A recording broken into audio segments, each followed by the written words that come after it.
pagbibigay pugay at pagpaparangal sa ating mga kababayang naninindigan at nagpapatunay sa kahalagahan ng katapatan at dangal. Ehemplo. Dan Andrew Cura para sa Ehemplo.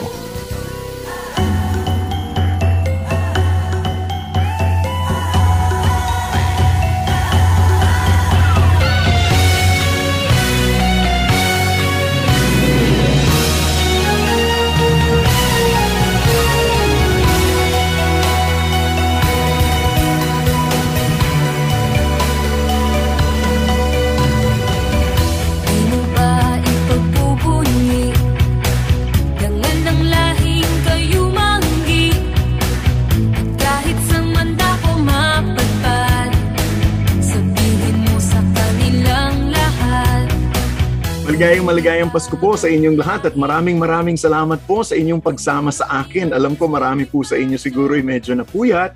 Siyempre dahil po sa ating Noche Buena at celebrations. Pero kung kayo po ay gising ngayon at kasama kami, naku maraming salamat at isang magandang programa po ang mayroon tayo. Inspiring po patungkol sa buhay ng isang nagsikap.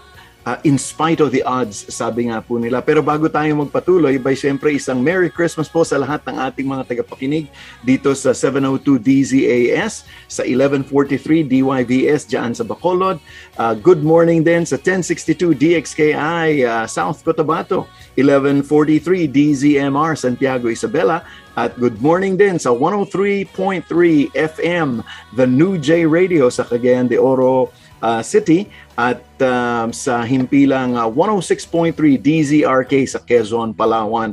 At siyempre po, tayo po'y nagpapadala ng ayuda at tulong lalong-lalo na po sa ating mga kababayan sa Kabisayaan, dahil nga po dito sa nangyaring pagdaan ni Odette. Alam ko po ang Cagayan de Oro naapektuhan din kahit papaano at alam natin na kailangan abutan sila ng tulong. Kaya nga po ang FEBC din ay naglo-launch din po ng ating bayanihan sa Kabisayaan. Kaya nga po pwede nyo pong checkin yung ating mga Facebook pages at yung ating mga postings para po sa mga detalye para makatulong po tayo.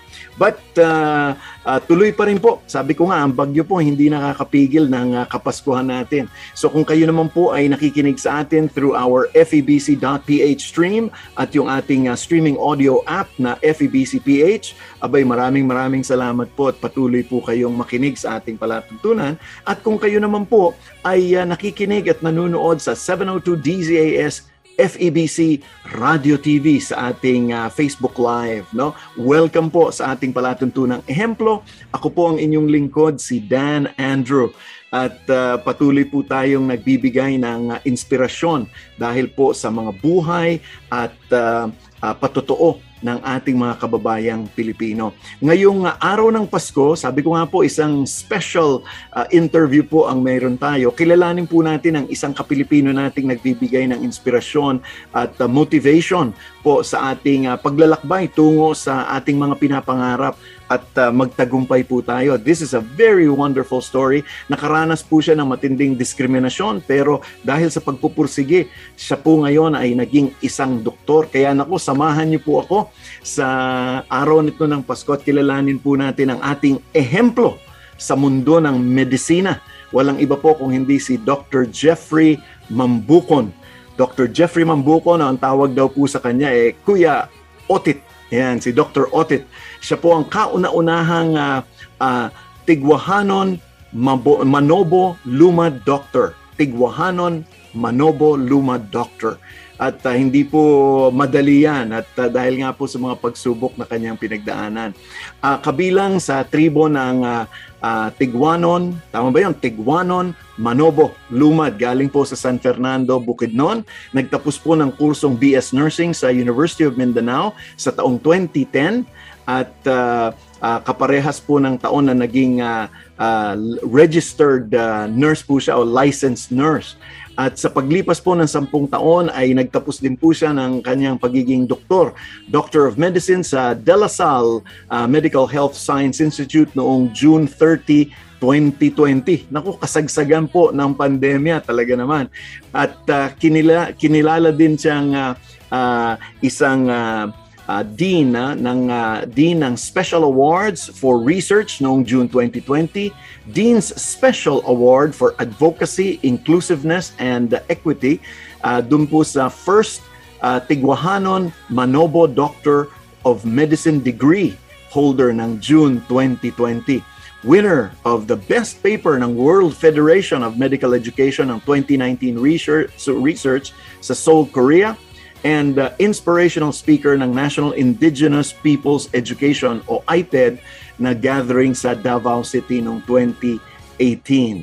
At nakilala din po bilang isang doktor to the barrios ng program ng Department of Health dahil nga sa kanyang advocacy na tulungan ang kanyang mga katribo, no, yung tipong pay it forward sa kanyang mga kakilala.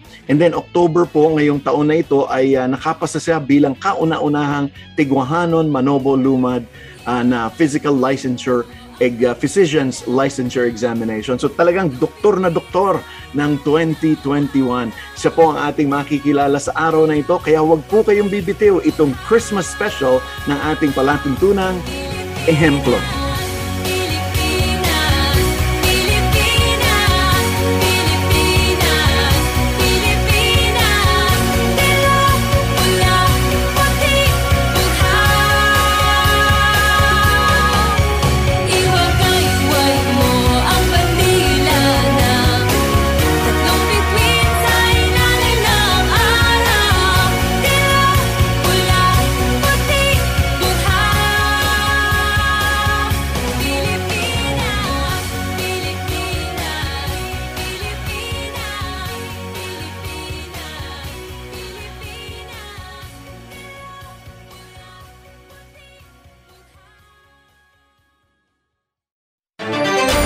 Iwasan ang pagkakaroon at pagkalat ng sakit na COVID-19. Palagiang maghugas ng kamay. I-check ang temperatura para sa lagnat. Umiwas sa matataong lugar. Iwasang hawakan ang mukha kapag hindi pa nakakapaghugas ng mga kamay. Iwasan muna ang pagyakap, beso-beso o paghalik sa ngayon. Maging maingat, maging ligtas. Basta't laging handa at sama-sama, kaya natin to. Hatid sa inyo ng PCOO, DOH, KBP at ng himpilang ito. Sumasay papawid mula sa Maynila. Ito ang Far East Broadcasting Company Philippines. FEBC. Himpilang 702 DZAM. Agapay ng Sambayanan.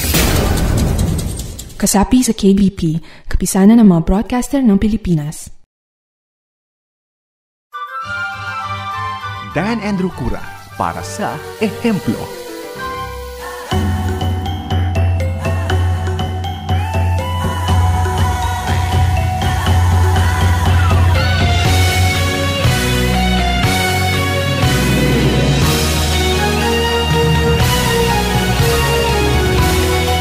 Magandang araw po muli sa inyong lahat at maraming salamat sa patuloy niyong pagtangkilik sa ating palatuntunang ehemplo. At ako po ang inyong kaibigan si Dan Andrew. Tulad nga ng sabi ko sa ating pasimula, maganda po ang ating magiging kwentuhan ngayon at kasama po natin ang kauna-unahang paano bang sasabihin nandito?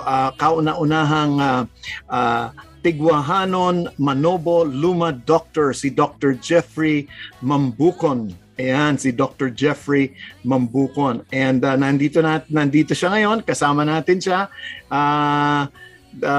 Magandang araw sa iyo, Doktor. Magandang araw po sa ating lahat. Magandang araw din po sa lahat na tagapakinig, Sir Andrew. Maraming salamat sa pag-imbita sa akin. At naway, makapagbigay tayo ng magandang ehemplo. Lalo na sa mga nangyayari natin sa bansa natin ngayon. Siguro, Doc, dahil nga kayo Tigwahanon Manobo, siguro magandang batiin mo rin sila sa salita ninyo. Kuya, Mopian Aldo, to uli ng mga paminog ta, kahit to Labo, kahit to Mindanao, salamat to kanyo na pagsuporta pag-bay na waramat to kadi. Mopian Aldo, kanta ulit. Yan. Nako, we're excited kasi nga nakakatuwa yung I was reading your background, nakakatuwa.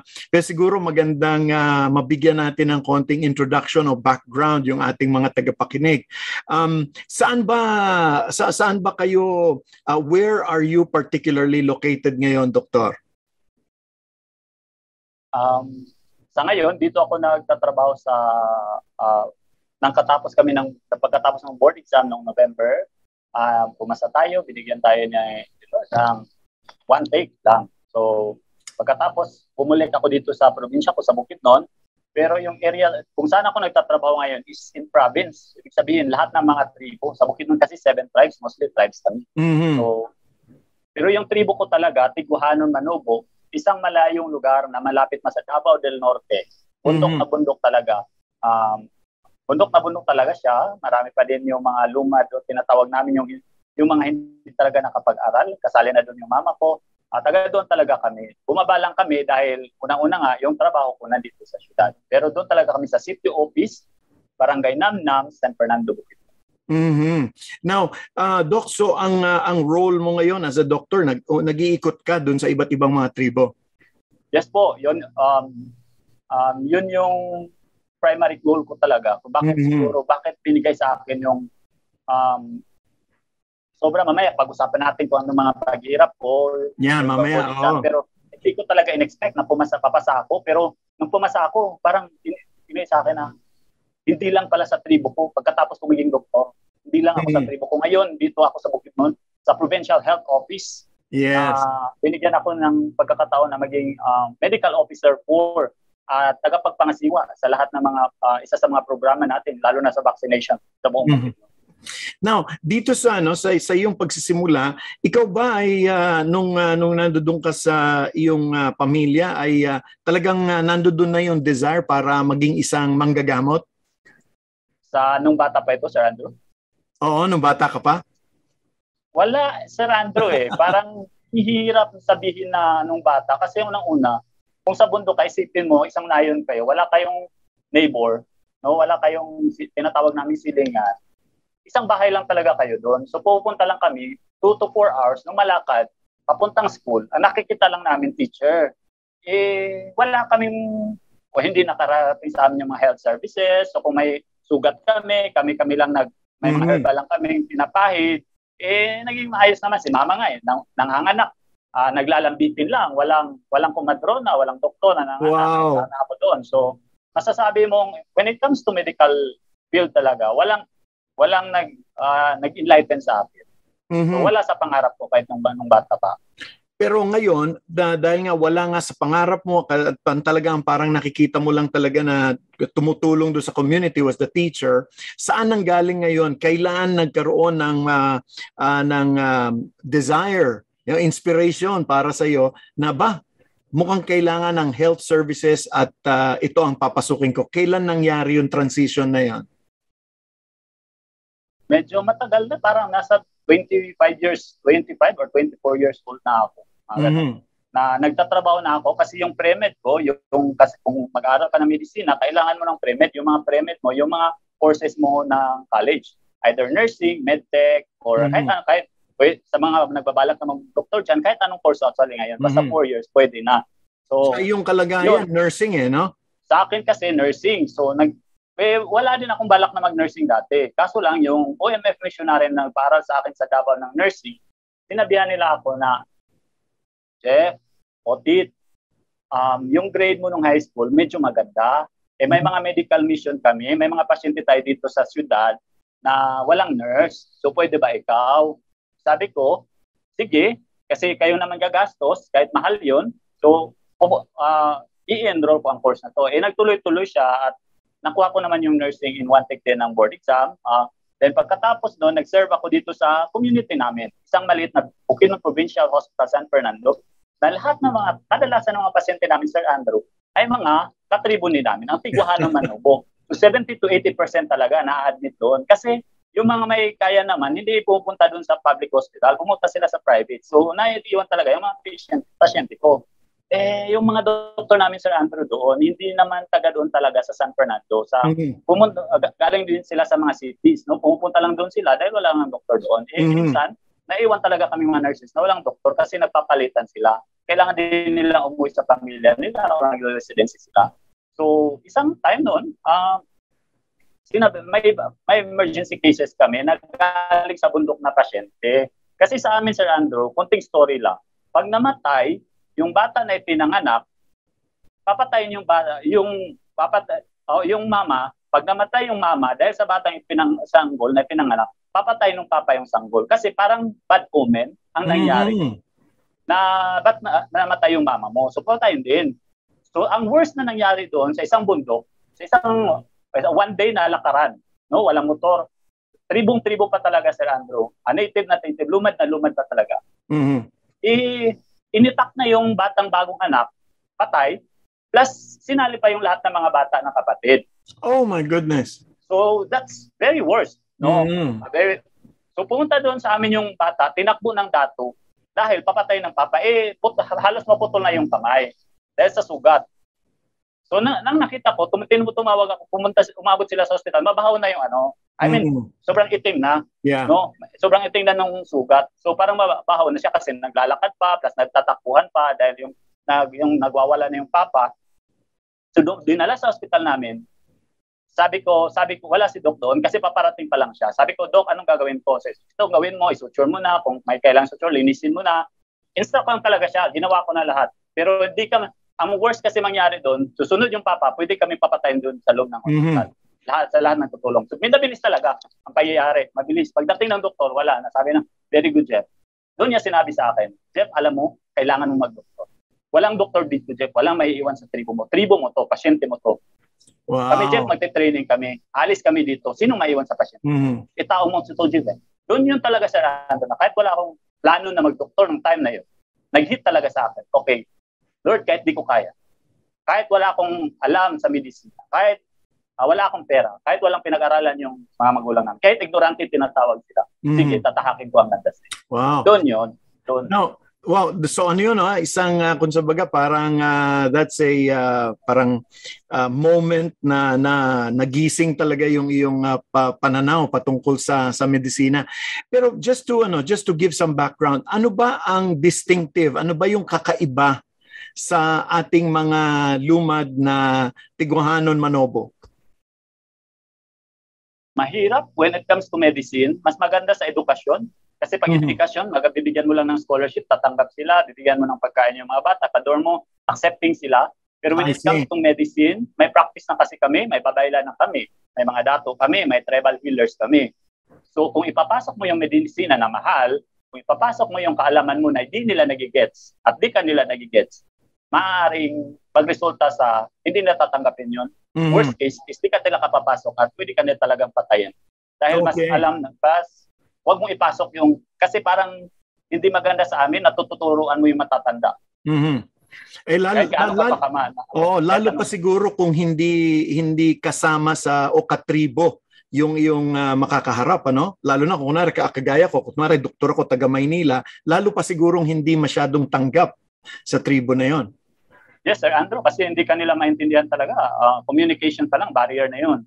So, kaya talaga kapag nasa hospital ako, pag may tribo akong kausap, nagtatribo talaga ako para makapag-create ako ng good communication with them. Kasi ang hirap, pag nagkatagalog ka o nag-Bisaya ka, minsan hindi ka nila magigets. Kaya na sasabihin mo yan, pwede na misinterpret nila yun.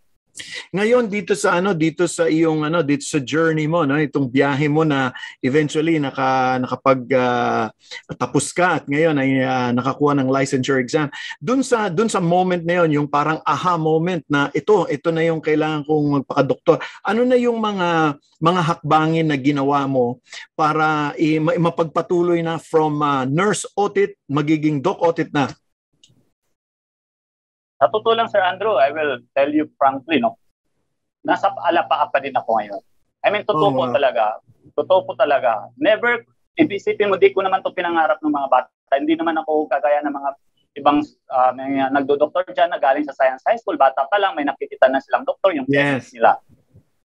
Isipin mo na wala kang pangarap, tapos biglang sa isang iglap lang,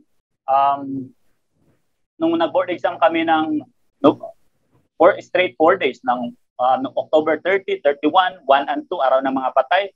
So sabi ko, hindi ako papasa dahil straight to exam. Usually kasi breakdown into 2 weeks yun. Plus, with all this pandemic pa, limited yung interaction namin with patients talaga kasi nag-online kami. So sabi ko, Lord, maintindihan ko kung hindi ako papasa kasi alam kong kulang na talaga ako. But after the exam, 7 days, agad-agad, lumabas yung results. Nandun yung Mambukon Joffrey Sulinay. Walang ibang Mambukon. Unique na apelyido yun sa mga tribo. So sabi ko, kahit Mambukon lang magkikita ko dun sa PRC, ako na yun. Hanggang ngayon, araw-araw ko sa Andrew tinitignan yung list of passers at nakikita ko pangalan, ako talaga to. Kahit kitang-kita ko na yung lisensya ko yung pero di pa din ako mapaniwala. I mean, kaya kung tatanungin mo ako sa Andrew kung ano yung bala ko ngayon, parang ini-enjoy ko muna ang day ngayon talaga. Bigyan mo lang ako na enjoy ito within this December. Doktor na talaga ako. Na-enjoy ko na tinatawagan na ako ng mga patients, ng mga kakilala ko, ng mga nagjo-duty na ako sa hospital. Parang yun muna. Kasi kung sa plan ko, nawala talaga ako eh. Nawala talaga ako sa mga plan na long-term plan eh. Please out talaga ako ngayon. Sa iyong pag-aaral, meron ka bang tiningala na ikaw mismo ay may naging ehemplo din? Yung mga doktor talaga din. Yung mga doktor, yung mga teachers. Yung talaga nag-open sa akin sa professional work. Yung mga teachers na nakikita natin sa TV at sa radio na siguro nakapag-feature na din kayo ng mga teachers dito na marami na. Pumupunta lumulusong sa baha, pumupunta sa bundok, iniiwan yung pamilya. Tumatawid ng 4 na bundok. Yung mga ganun talaga. Para sabi ko sa kanila, bakit sila patatawid kung may kakayanan nila kung mga ganun? Then yung mga doctors namin, yung sa medical field naman, yung mga doctors talaga namin, 4 hours pa yung biyahe nila, 6 hours pa. Pumunta lang sa tribo namin para may makapag-serve doon. So, less na yung namamatay ng maternal mortality, yung nanganganak, less na yung namamatay ng mga simple na diarrhea lang. At yung mga pulmonya na kaya namang i-antibiotic, less na. So parang, na-appreciate ko talaga sila, tinatangalan ko talaga. Now, ano ang naging reaction naman ng mama mo at saka ng pamilya mo? Yeah. May video ako doon sa YouTube na pinost ko. Ang nangyari kasi dahil alam talaga nila, unang take pa lang ako, sabi ko negative na ako na hindi ako papasa. Yun yung sinabi ko. Pero sabi nga nila, fake it until you make it. So, ayoko naman kasi... Take it until you make it. Make it. Kasi parang, alam mo Sir Andrew, tunog na yung pangalang Doc Otit last year pa after graduation. So, lahat ng mga na alam na social media at alam yung pangalan ko, hinahanap nila every time na may board exam nung March, tinignan nila, Doc Otit, hindi ka ba pumasa? Ba't wala yung pangalan mo doon? parang ang hirap pala pag nasa parang medyo artista. So parang sabi ko, okay, hindi ako papasa. Parang yung pamilya ko, sinabihan ko na hindi ko naman sinabi na magte-take ako kasi ayaw kong mag-expect man ng maraming tao. Kasi tingin nga tayo. So pagbabagsak tayo, anong sasabihin nila? Yun yung iniisip ko. So yun yung pamilya ko, sinabihan ko. Nung lumabas yung result, parang i-prank ko sila na hindi ako pumasa, parang gano'n. Pero wala di ko na napigilan Bigla ko sila talaga, binigay sa akin ni Lord. Parang nag-iyakan na talaga kami. Hindi kami makapaniwala lahat.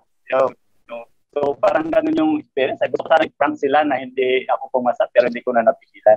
Nasabi ko na talaga na binigay sa atin.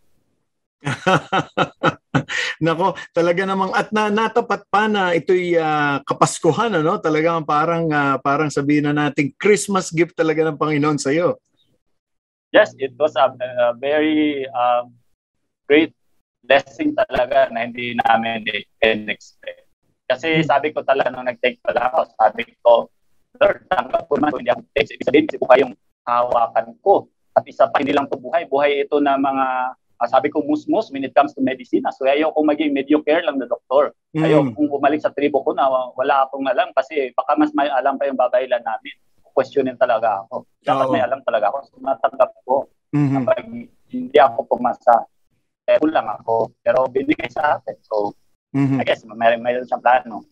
Anong mga paghahanda ang ginawa mo, Doc Otit, para mapaghandaan mo yung lalong-lalo na yung sa board exam? Did you have to go to Bukidnon for the review or something like that? ang paghahanda lang talaga is yung inspiration. Kung saan ka nagmula. No? I mean, dapat every one of us should have yung hugot sa buhay. No, hindi ka lang nagdo-doktor dahil gusto ng parents mo. Hindi ka lang nagdo-doktor dahil parang na-force ka talaga. But kasi sa akin, nagdoktor ako for a reason. So kahit anong mangyari, first year pa lang, hirap na ako, Sir Andrew. May mga subjects na anatomy, kailangan mo memorize lahat ng buto, lahat ng ugat, lahat ng saan dumadalo yung dugo, ganun. Litong-lito na ako with all the molecular things sa biochemistry, sukang-suka ako doon.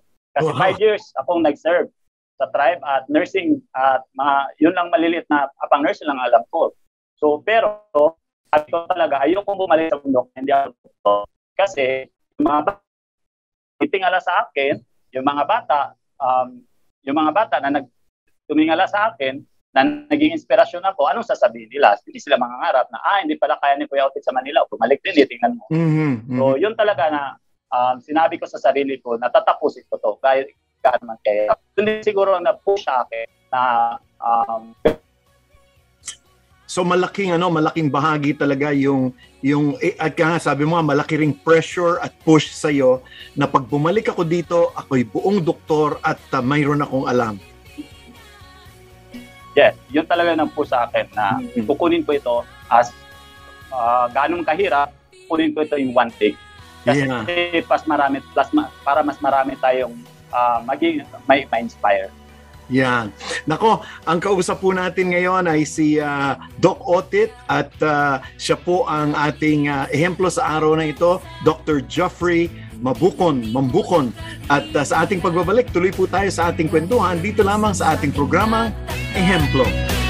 Minamahal ko ang bayan ko kahit tawanan ng buong mundo. Taas mo o pagsayan mo, makita mo'y kay Pilipino.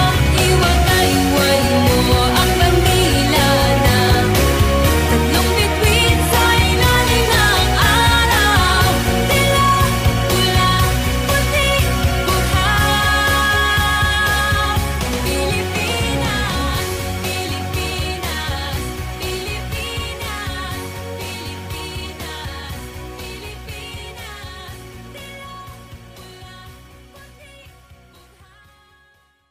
Sumasayang papawid mula sa Maynila. Ito ang Far East Broadcasting Company Philippines. FEBC Himpilang 702 DZAM. Agapay ng Sambayanan. Kasapi sa KBP, kapisanan ng mga broadcaster ng Pilipinas. Iwasan ang pagkakaroon at pagkalat ng sakit na COVID-19. Palagiang maghugas ng kamay. I-check ang temperatura para sa lagnat. Umiwas sa matataong lugar. Iwasang hawakan ang mukha kapag hindi pa nakakapaghugas ng mga kamay. Iwasan muna ang pagyakap, beso-beso o paghalik sa ngayon. Maging maingat, maging ligtas. Basta't laging handa at sama-sama, kaya natin to. Hatid sa inyo ng PCOO, DOH, KBP at ng himpilang ito. Dan Andrew Cura para sa Ehemplo.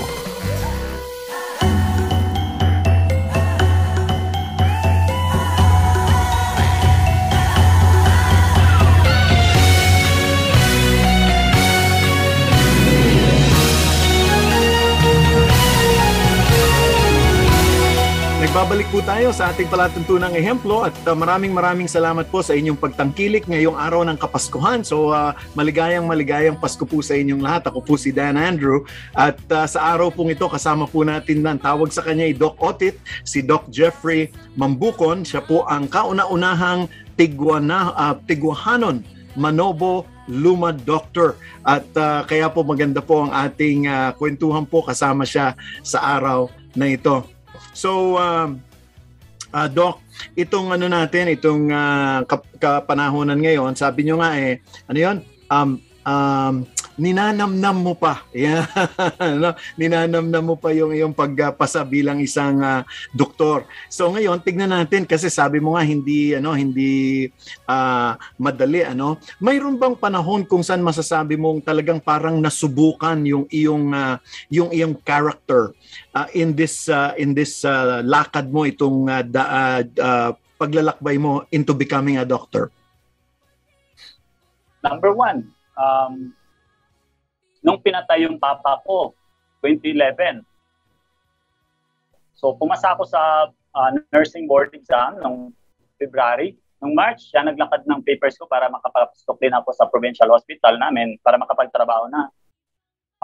In April, bago pa man ako tawagan para makapagtrabaho na, pinatay siya. Lumad killings pa din yun, datong killing. So, kailangan ko mag-step up as a father, no? Kailangan ko paralin yung mga kapatid ko. Bago ka magpatuloy, anong pangalan ni tatay? Edgardo, Dato Edgardo Mambukon. Dato Edgardo. And siya talagang tumutulong din sa'yo para makataguyod ka. Kasi si Mama, Sir Andrew, wala siyang alam. Hindi niya talaga alam kung anong tatahakin kong landas. Kasi hindi nga po nakarasulat si Mama. Kaya nga tinatawag po siya ng mga taong sobrang sakit ng bata pa lang kami, tinatawag na ignorante daw kasi di talaga nakapagsulat, di talaga maturo ang magbasa, ganun. So, si Papa, nakapag-aral naman siya, grade 1, pero dahil sa paglakad-lakad niya as dato, as a community leader, mas marami siyang natutunan. Siya talaga yung nagpo sa amin na mag-aral. Si Mama, supporta lang siya when it comes to financial, pero hindi niya alam kung anong maabot namin. So, yun. Mahirap sa akin na wala na si Papa dahil siya yung taga-push talaga sa amin, sa mga pangarap namin, sa mga kapatid namin, lalo pat mga babae na yung sumunod sa akin. So Papa talaga yung nilolook up nila. Pinatay si Papa, biktima siya ng lumad dato killings, no? Dahil sa mining company, hindi ko na pa related siya sa mining company dahil ayaw niya doon. So pinas lang siya. So yun, mahirap. Challenge sa akin. Ayaw ko na mangarap. Gusto ko na maging nurse, tapusin yun para para ko din yung kapatid ko. Yung mga balakid talaga. So sabi mo, yun yung una. Mayroon pa bang naging mga sumunod na mga naging balakid sa'yo? Siyempre, yung mga tao dyan na gusto mangarap na maging doktor, gano'n, mga bata pa. Ngayon, nag-message sila, Kuya Otit, gusto ko din maging doktor, anong gagawin ko? Ito yung madaling mangarap, no? Pero yung paglakad ng pangarap mo, hindi madali yun. No? Minsan, akala ko madali lang dahil gusto ko maging doktor. Ito yung para sa tribo ko. Hindi naman to para sa akin, sarili ko, Lord. Para sa Pero nang nag-take na ako ng National Medical Admission Test, yung parang pintuan para makapasok ka sa med school, 60% ang kailangan ng mga medical schools. Ako, 20% lang. Nag-take ako ng retake ako ng after 3 months. Naging 14 na lang, bumaba pa. Sabi ko, hindi ito para sa akin. So mga bata dyan, ngayon, nag-message sila, anong gagawin ko? Ganito yung NMAT ko, hindi ka makapasok-pasok talaga pag hindi ka 60% o 40%. So sa akin naman, so in-apply ko pa din. Pinahit ko siya sa ibang mga medical school dito sa Visayas at Mindanao, pero hindi talaga sila kapumayag. Kasi una-una, Sir Andrew, ang hinahanap ko scholarship. Pag natanggap ako scholarship, kasi wala naman talaga akong pera at wala akong kahit damit ko, walang-wala talaga. So pasalamat ako sa mga De La Salle Brothers na may tumulong sa atin ng mga pastors yan sa Manila, si Pastor Lloyd at si Ate Dal at si Christine Manalang, na inintroduce na ako kay dating 2 sekretary ng education, si Sir Jess De Lapus at si Brother Armin Luis. So yung mga De La Salle Brothers, si Sir Brother Armin, sila yung na-introduce sa akin sa La Salle at binigay yung mga papers ko. At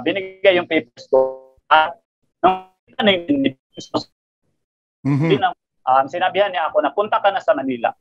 We will interview you. So interview lang. Yun lang naman talaga hiling ko eh. Huwag niyo muna tingnan yung grade ko, tingnan niyo, pero pagkatapos interview niyo ako para malaman niyo kung ano yung post. Kasi para sa akin talaga importante din yung at doon na ako siguro may punto, Sir Andrew, na academically hindi ako ganun kamagana lalo na sa NMAT. Though maganda naman yung grade ko ng nursing, pero sa NMAT talaga yung pintuan talaga hindi nila yung sarado nila yun pag mababa talaga yung man mo. Pero lumamang talaga ako sa interview.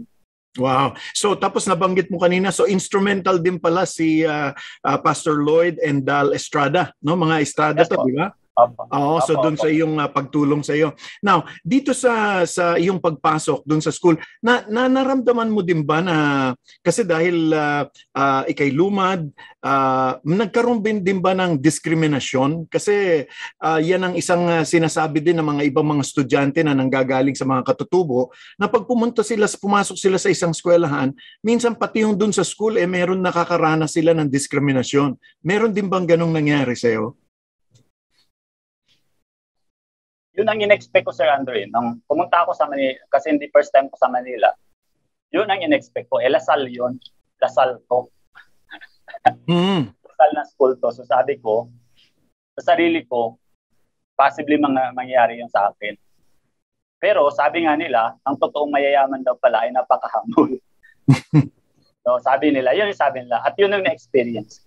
Yung mga classmate ko na sobrang nasa exclusive subdivision, sila yung tumutulong sa akin. Wow. Ako, nagpapakain minsan sa akin. Nag-advise sa akin kung anong gagawin. Nagko-correct na mga words ko na sobrang tigas. Dahil, kuya, yung mga bata, tumatawa sila. Minsan kasi yung dila natin na galing sa tribo, kung ano yung nasa namin. So, sila nagko-correct. Pero ako naman, hindi mahirap sa akin. Kasi importante yung talaga mga katribo ko dyan. Kahit saan naman talaga, kahit hindi ka man lumad, kahit hindi ka man tiguan, pwede ka talaga ma-discriminate. So, ang mahalaga lang talaga is if it's correction, tanggapin mo. No? Malalaman mo naman kung correction lang. Sige, kung makatulong yun sa'yo, kahit ano pa man sabihin nila. Tanggapin din. Kasi Sir Andrew, wala yun sa nadaanan ko nung high school at nung college ako. Mas worse yun. Nauwi ka sa bundok ninyo, hindi ka bagay dito, mukha kang kalabaw. Wow. So, yung damit mo, hindi bagay dito, umuwi ka. Hindi ko naman yung naranasan sa Manila. Sa Manila, more of correction na talaga sa school ko eh. So, tanggap ko yun. Kasi, nung bata pa lang ako, mas worse yung naranasan ko sa mga discrimination. Oo. So, kung pumunta ako sa Manila, kinaya ko na siya. Ngayon kung kunwari may mga nakikinig ngayon na mga kasi itong programang to lumalabas din to sa South Cotabato sa Coronadal at doon marami rin tayong mga katutubo doon at mga Blaan, mga Tiboli, mga ano ang ma-advise mo sa kanila kung natatakot sila na ika nga makipagsapalaran at itupad yung pangarap nila, tuparin yung pangarap nila, ano ang mai-advise mo sa kanila during this time? Napaka hirap lalo na kung hindi mo katribo kasi ibang-iba yung practice namin kasi yung every tribe talaga maliliit yun. Yes. Depende sa amin kasi talaga pag Sir Andrew, pag sinabihan mo nakarinig yun na mabaho ka, uwi agad yung bata, pagkatapos isumbong sa mama, sasabihin sa mama dito ka na lang, at least dito sa bahay hindi ka inaaway. Hindi ka din discriminate, mag-asawa ka na lang. So aga 11 years old, 12 years old, pwede na mag-asawa na sila. Wala na, kabatch ko nga, wala na, 3, 4, 5, 6 na yung mga anak. So, ganun mangyayari. Kasi ayaw nila masaktan yung mga anak nila. Gusto ko lang din sabihin sa lahat ng mga katribo ko at sa lahat ng tribo sa Pilipinas, sa lahat ng mga lumad dyan, lakasan natin ang loob natin. No? Lumaban tayo ng patas. Huwag yung agad na uwi tayo, parang mawalan tayo ng pag-asa sa simpleng salita lang. Alam kong napakasakit yun. Pero tibayan natin ang loob natin. Lumipat tayo naman tayo. No, kaya natin makipagsapalaran. Sabihin ko sa inyo. Hindi ko gusto sabihin na sundan niyo yung yapak ko. Kung gusto ko lang, kung pwede lang higitan niyo pa yun. Kayang-kaya natin talaga. Yung mga masasakit na salita, wala yun. Pag nakuha mo na yung pangarap mo, malilimutan mo na lahat. Pag nakukuha mo na yung magiging RNMD ka na, malilimutan mo lahat ng mga sakit na dinanas. At pagbalik mo sa community mo, lahat ng nagbigay sa'yo na hinanakit, halos luluhod sila sa'yo at hihingi ng patawad. Wow, so talagang malaking bagay talaga na laksan yung loob, move forward. Pagdating sa iyong inspirasyon, saan ka humuhugot? Nung medyo minsan pagka nadadown ka, saan ka humuhugot para magpatuloy? Kasi siguro yan ang tatanong nga, Doc Otik, minsan gusto ko naman, kaya lang parang talagang may pumipigil Saan ka humuhugot, Doc Otik, ng inspirasyon para naipagpatuloy mo? At sabi mo nga ngayon, na you are now experiencing na yung joy na ikay nakatapos ng pagka-doktor? Una-una kay sa parents ko talaga, lalong kay, nasabi ko naman sa ibang programa na si mama talaga. Kasi gusto kong sabihin sa lahat ng mga tao, gusto kong ipakita talaga sa lahat ng mga tao, Sir Andrew, na walang pinag-aralan yung mama ko. Binubuli siya. Kung may unang taong binubuli, kung may unang taong dinidiscriminate, yun ang mama ko. Dahil wala siyang pinag-aralan at hindi na kasalanan na hindi siya nakapag-aral. Dahil malayo yung school, walang pinag-aralan yung mga magulang, natatakot dati sa mga misyonaryo. Sobrang alanganin mag-aral ng panahon na yun. Pero ngayon, gusto kong patunayan sa lahat ng tao na hindi man talaga nakapag-aral yung mga magulang. No? Wala man silang pake sa pag-aaral ko at hindi man nila naintindihan kung saan ako ngayon. Gusto kong ipakita yun sa buong mundo na i-open. Na hindi ninyo dapat ganunin, liitin yung mama ko. Hindi nila dapat liitin yung mga katribo. Dahil maaabot din namin kung ano man ang gusto namin abutin na kagaya nito. Patas lang tayo. Yun yung talaga yung hugot ko sa buhay. Wow. At hindi man nila naiintindihan, mayroon silang pangarap para sa mga anak nila. No? Yun yung kailangan marinig eh.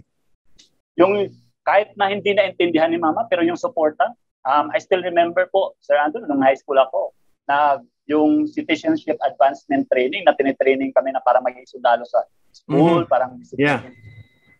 Pinuntahan niya yung commandant namin, yung training officer namin, sinabihan niya, bakit pinainitan yung anak ko? Hindi ko nga yan pinapainitan, gusto ko yan paaralin.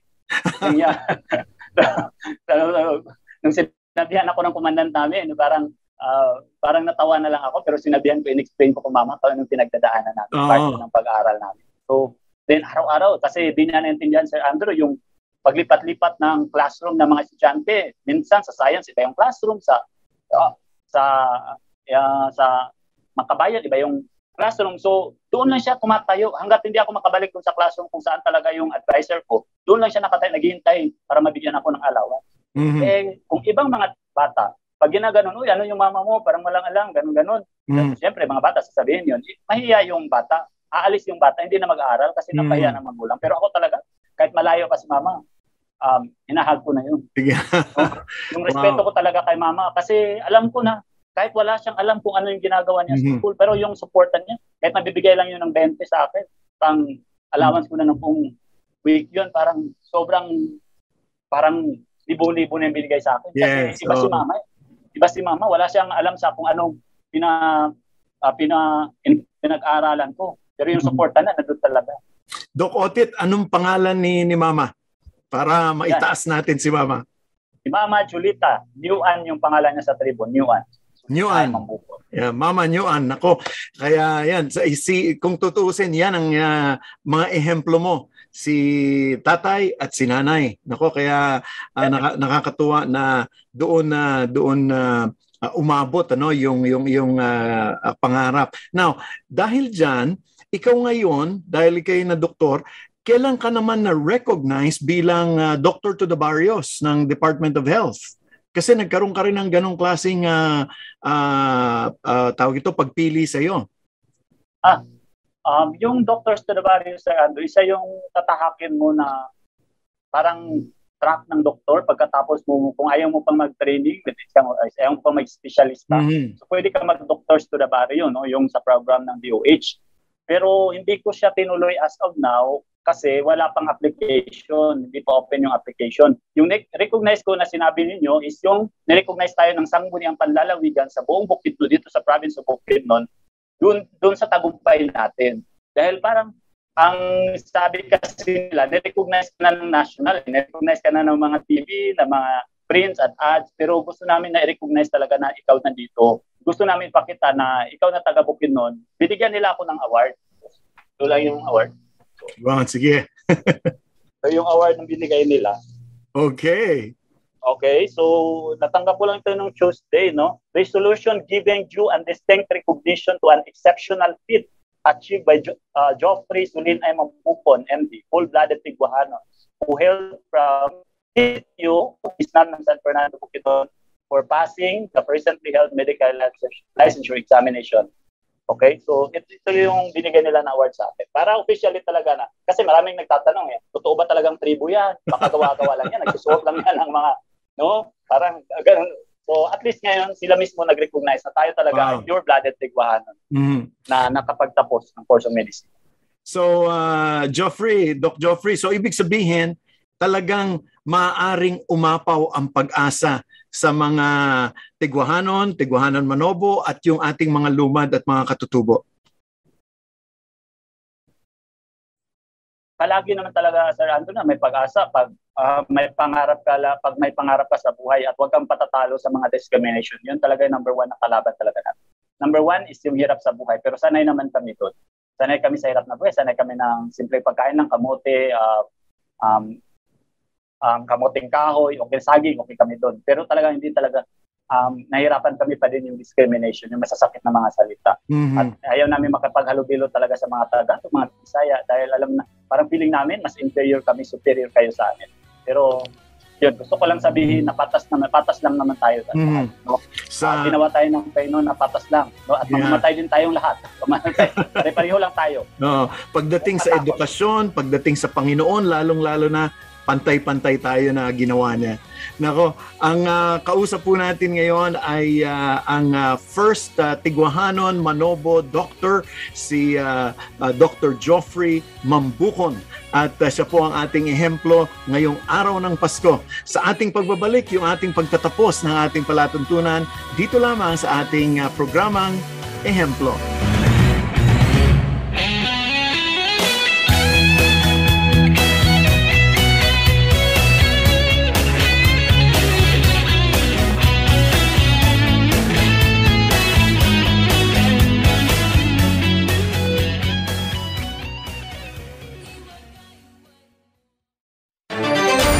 Iwasan ang pagkakaroon at pagkalat ng sakit na COVID-19. Palagiang maghugas ng kamay. I-check ang temperatura para sa lagnat. Umiwas sa matataong lugar. Iwasang hawakan ang mukha kapag hindi pa nakakapaghugas ng mga kamay. Iwasan muna ang pagyakap, beso-beso o paghalik sa ngayon. Maging maingat, maging ligtas. Basta't laging handa at sama-sama, kaya natin to. Hatid sa inyo ng PCOO, DOH, KBP at ng himpilang ito. Sumasayang papawid mula sa Maynila.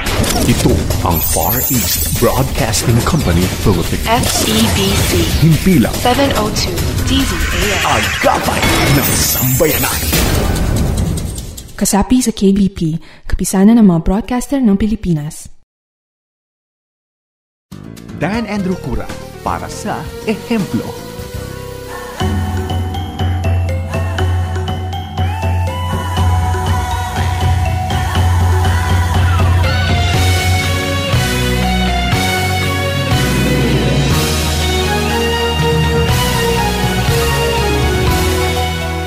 Magandang araw po sa inyo. Ito'y kayo po'y nanonood at nakikinig sa palatuntunang Ehemplo. Ako po ang inyong lingkod, si Dan Andrew. At tayo po'y nasa mga huling sandali na. Naku, kung ngayon lang po kayo nakapagbukas ng inyong mga radyo at ng inyong mga listening devices, naku, maganda pong balik-balikan niyo po ito dahil ito naman po ipopost natin sa ating YouTube channel para inyo pong masubaybayan. Dahil napakaganda po ng kwento ni Dr. Otit o Dr. Joffrey Mambukon, ang kauna-unahang Tigwahanon Manobo Luma Doctor. At kung mayroon po kayong mga kakilala na tulad ni Doc Otit na nagpursige at nagpakita ng galing ng Pilipino, kung anuman tribo siya o anumang probinsya siya ng Pilipinas, sabihin nyo naman po sa amin, bigyan nyo kami ng feedback. Pwede po kayong tumawag sa 0999-223-5675 o di kaya naman sa 0916-296-6620 o pwede po kayong mag-email sa amin sa dzasinfo@febc.ph. Lagay nyo po yung pangalan, yung contact details para po masubaybayan namin sila at maging bahagi po sila ng ating programang Ehemplo. Kung hindi naman, kung kayo po'y nakikinig naman o nanonood sa Facebook, doon po sa comments, lagay nyo lang po yung detalye sa comments at pagkatapos noon ay uugnayin po namin ang inyong mga suggestion na ehemplo. So sa pagkakataon po ito, ituloy po natin yung ating kwentuhan kasama si Doc Otit. Doc Otit, sa ating pagtatapos, lalong-lalo na, kayo po ang naging magandang special feature natin ngayong Christmas Day, ay ang tanong po namin kasi dito, paano ba maging isang ehemplo? Lalong-lalo na para sa mga kabataan ngayon. At siguro, kung gusto nyong dagdagan na rin ang inyong Christmas message, isabay nyo na rin, Doc Otit.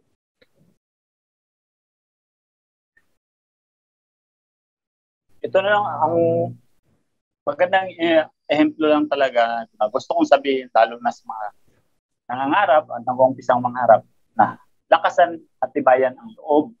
Lalo na sa mga nangyayari ngayon sa atin. Kasi ako naman talaga, nasabi ko na kanina na wala akong pangarap. Yung mga magulang ko, dinidiscriminate. Kami, dinidiscriminate. Pero gusto ko lang sabihin talaga sa inyo na pare-pareho lang talaga tayo. Gaano ka man kayaman, may problema din mayayaman. Mahirap ka, masaya ka naman. Gusto ko lang sabihin na lumipad ka ng matayo. Sa mga katribo ko naman, wag lang liitan natin yung horizon natin, wag lang natin isarado yung mga isip natin sa community natin. Tingnan pa natin kung ano maitutulong natin. Mm-hmm. Wag magpadala sa mga tukso, lalo na yung mga nag-uumpisa pa lang na nagka-college. Marami akong alam ngayon na nagka-college na. Wag magpatukso sa mga buhay doon sa syudad na maraming inom, sigarilyo, barkada, drugs. Mm-hmm. Kasi isipin mo kung saan ka nanggaling. Kung bakit ako nasaan ngayon, dahil hindi ko kinalimutan kung ano ako. Isa akong tribo Tigwahanon. Pasayawin mo na ako ngayon ang tribo Tigwahanon ko, marunong ako. Pasalitain mo ako, marunong ako. At yun yung tumulong sa akin. Mm-hmm. Para Doc Otit, siguro maganda kausapin mo sila sa Tigwahanon. O yung kumanta kakanda ng pangandoy. Kailangan, o kaling o kondoy ki. Tribo Tigwahanon, kitumatig salong kimatig kiblaan ki. Okay? Susikan ka, nakabulig ka di, kondo ay makuntoon. Okay? Kung saan man ako ngayon, dahil ito sa tribo ko, na tribo Tigwahanon Manok. Wow. Nako, Doc Otit, talagang kung sa baga, ito'y nagbibigay ng pag-asa sa bawat isa. At then I think, hindi lang yung mga katribo, kung sino man yung parang nadedehado, yung nalalagay sa sidelines. No? Sinasabi nga ni Doc Otit, tayo ay ginawa ng Panginoon na pantay-pantay sa edukasyon, sa medisina, pantay-pantay tayong nangangailangan lahat niyan. Doc Otit, siguro final words, maybe even greet them Merry Christmas kung gusto mo bago tayo magtapos. Sa lahat, no? Sa lahat, lalo na sa Visayas at Mindanao, sa mga karatig probinsya ko na naapektuhan na yun ng Bagyong Odette. Alam kong mahirap, mamangon, pero sa dami na nating itinanagdaanan, pandemya, alam kong makakaya nating lahat ito. Okay, so I will just greet you Merry and Happy New Year Merry Christmas and Happy New Year sa ating lahat. Naway magbigyan tayo ng bagong pag-asa. At last word is, gusto ko lang sabihin na be strong and courageous. Yun yung sabi ko talaga yun yung life verse ko talaga. Joshua 1:9, na be strong and courageous. Kahit wala nang nag-believe sa iyo, kahit nung time na namatay na si Papa, kahit wala pang hustisya hanggang ngayon, naging malakas lang ako. Marunong kang tumingala sa taas pag hindi mo na talaga kaya. Yun.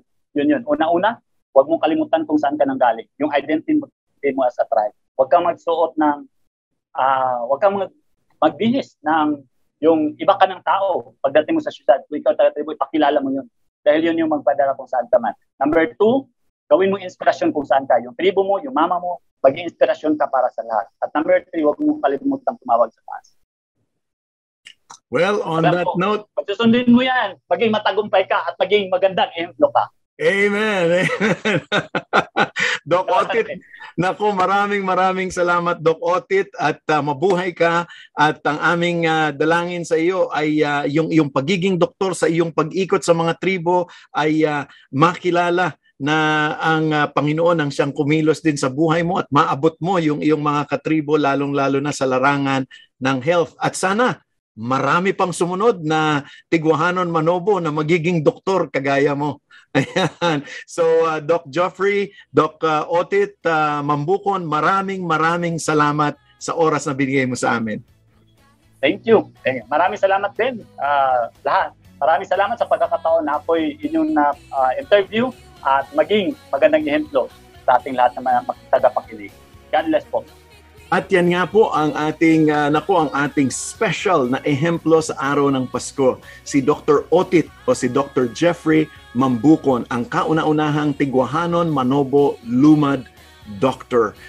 I mean, talaga naman pong nakakataba ng puso sapagkat ginagamit po ng Panginoon ang lahat ng ating mga kakayanan upang tayo makatulong at maabot po ang ating mga sariling kababayan. Kaya nga po, saludo tayo kay Dr. Geoffrey, kay Dr. Otit, at sana po'y mas dumami pa ang mga kasamahan niya na mga lumad doctors sa kani-kanilang mga area at lalo na taas nood din po tayo sa ating Dr. Tsuda Barrios ng ating Department of Health. Kaya nga po kung kayo po may mga kakilala na mga ganitong klaseng storya, tawag lang po kayo sa atin dito sa 0999-223-5675 o di kayanan sa 0916-296-6620. Nakasulat naman po yan dyan sa harap ng screen kung kayo po yung nanonood. At gayon din, you can also send us an email sa dzasinfo@febc.ph o di kaya naman, check us out on Facebook. Siyempre, dun sa ating Facebook page, FEBC Ehemplo, at i-post niyo po doon yung contact natin. At maganda pong makunan namin ng information para ma-feature namin. Sa ating pagtatapos, nais ko lang iiwan sa inyo ang salita ng Diyos mula sa Isaias Kabanatang 9, talatang 6, sapagkat isinilang ang isang sanggol na lalaki para sa atin. Ibibigay sa kanya ang pamamahala at siya ang tatawaging kahangahangang tagapagpayo, makapangyarihang Diyos, walang hanggang Ama, Prinsipe ng Kapayapaan. At yan nga po ang ating sineselebrate ngayon. At yan ay si Kristo Jesus, ang buod ng Christmas celebration. So maraming salamat sa inyong pagsama sa amin sa araw na ito. Maraming salamat din sa ating production assistant na si Arwel Mendoza at si Brian De La Cruz para tumulong sa pagbalangkas ng ating program. At tulad po ng dati, lagi ko pong pinapaalala, ako ang inyong lingkod, si Dan Andrew, na nagsasabing saan man, kailanman at kahit sa maliit na paraan, maging isang mabuting ehemplo ka, kaibigan. Maligayang Pasko po at isang masaganang bagong taon. God bless you. Mag-ingat po kayo.